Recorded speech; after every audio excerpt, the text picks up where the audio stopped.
And I want you really right now, once again, to start thinking about your goals and about your dreams.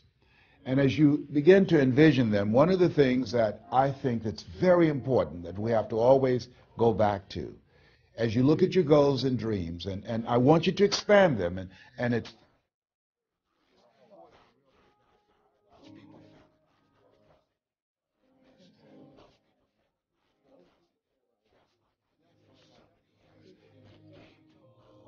and hit, they didn't believe in themselves. As we begin to think about the lessons and all the things that you've experienced and all of the comments and stories and strategies and lessons that you've had, I think it's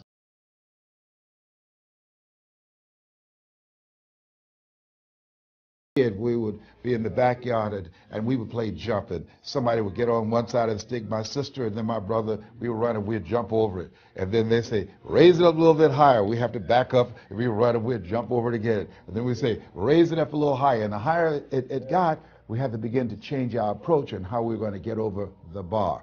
And that's the same thing in life. And so right now I want you to think about your goals and dreams. As you begin to raise them a little higher, and I want you it's possible. You know, the easiest thing that I do is speak and train people how to speak.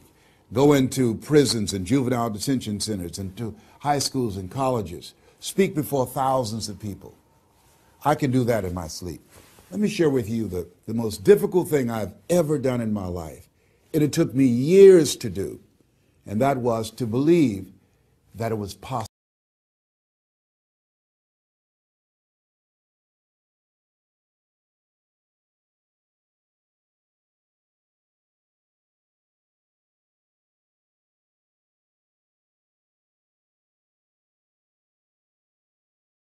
That somebody would want to listen to me, to believe that somebody would pay me to talk to them.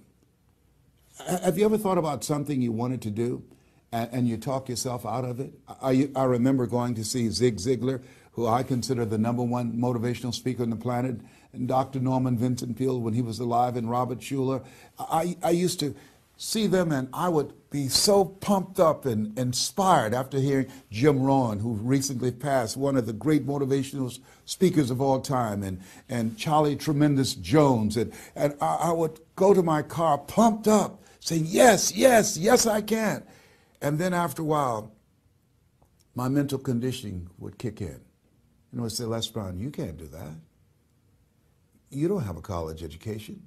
Les Brown, you can't do that. You don't even know who your parents are. Les Brown, you can't do that. You failed twice in school. Come on.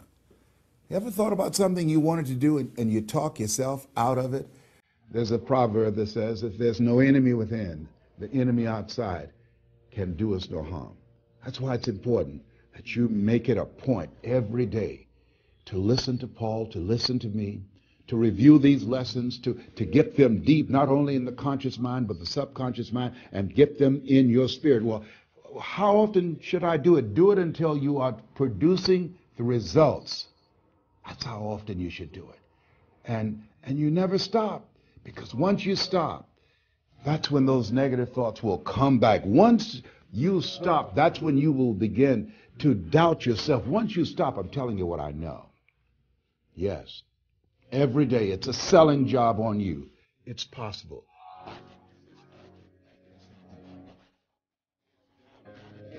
I'm going to make it. It's possible. Yes.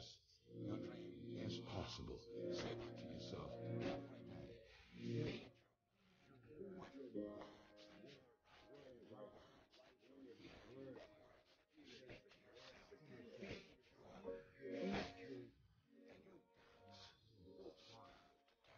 Say to yourself, it's possible. It's possible. It's possible. Even when you point to, say to yourself, it's possible. There's nothing as powerful as a made-up mind. It's a struggle sometimes to do that, especially when you have people around you telling you that it's not possible, that you can't do it. And they're constantly pointing out your failures of the past, constantly reminding you of all of the things that you don't have going for you. I'm reminded of the story of two little boys that were playing on some ice during the winter. And as they got further out on this ice, one fell through the thin ice. And so the little fellow that was still on top of the ice, he was trying to save his little buddy. And he couldn't reach him. He was trying to pull him. He could see him through the thin ice as he got further away from him, struggling. And he couldn't reach him, and he's trying to break the ice, and he couldn't do it. And he looked around, and he saw a tree in the distance, and he ran, and he got up on the tree, and he pulled and broke down an enormous-sized branch and came back and savagely began to beat that ice and broke it, and miraculously, he saved his friend. And when the paramedics came, and they were able to revive this little boy, they were scratching their heads. They're trying to figure this out. Said, how could this little pruny fellow go up in a tree and break off a branch this size and then come back and beat and break the ice and save his friend? They thought it was just miraculous. It was baffling. And an old guy who was there said, I can tell you how he did it. And they said, how? How did he do it? And he said, there was no one here to tell him that he couldn't do it. Whoa. What could you do? What could I do? What could all of us do if we did not have the naysayers in our lives? That we believe naively, like that little boy, that it was possible. What would you do if failure was not on the table? Do you realize that 87% of people allow the fear of failure to outweigh their desire to succeed, because they've been convinced by the evidence, by being practical, by being logical, by being realistic. I did that. Leslie, yes. You're going to speak for corporations, yes. Leslie, do they have a college education? Yes. Do you? Wesley, you know that I don't have a college education. Leslie, are these people experienced? Yes. Are there people with PhDs and MBAs that they could choose rather than choose you? Yes. So you don't have a college education. You have no experience. You're talking about becoming a speaker, and they're going to reach over people with PhDs and MBAs and years of experience and choose you. Are you being realistic? Come on, Leslie. Come on, Leslie. You can't do this. My brother, he's a wonderful person. And he constantly reminded me that I couldn't do what I'm doing now. But that really wasn't the bad part. The real bad part was I convinced myself that I couldn't do it. Not only because of those things that he pointed out, being practical and realistic, but also that within myself, I didn't believe what Mike Williams, my mentor, said was possible for me. Have you ever had somebody who believed and saw something for you that you didn't see for yourself? And here's how I escaped that. I discovered that sometimes you have to believe in somebody's belief in you until your belief kicks in. So here's what I am believing for you. The goals that you right now have, the things that you have envisioned for yourself, this is a reflection. What you've done thus far and what you are engaged in doing is what's possible for you right now. But there's even more. You don't even know what's in the future. Eye has not seen, ear has not heard. If you believe in yourself, if you constantly remind yourself after every defeat, after every setback, every time you get knocked down, I've got a saying, if life knocks you down, try and land on your back, because if you can look up, you can get up. See, a lot of people, because of failure, they stop believing. Let me share something with you. You will fail your way to success. Yes. 8 out of 10 millionaires have been financially bankrupt. You will fail your way to success. It doesn't matter how many times you fail. It doesn't matter how many times people tell you that you can't do it. It doesn't matter if you don't have a dime in the bank. You will fail your way to success. What's very important is you're believing in yourself. You're constantly saying, somehow, some way, I'm going to make it. I remember a lady out of Detroit, Michigan. They called her Martha Jean the Queen. And she had a motivational message she gave all the time on the radio. And the question she would ask was, do you really want to win?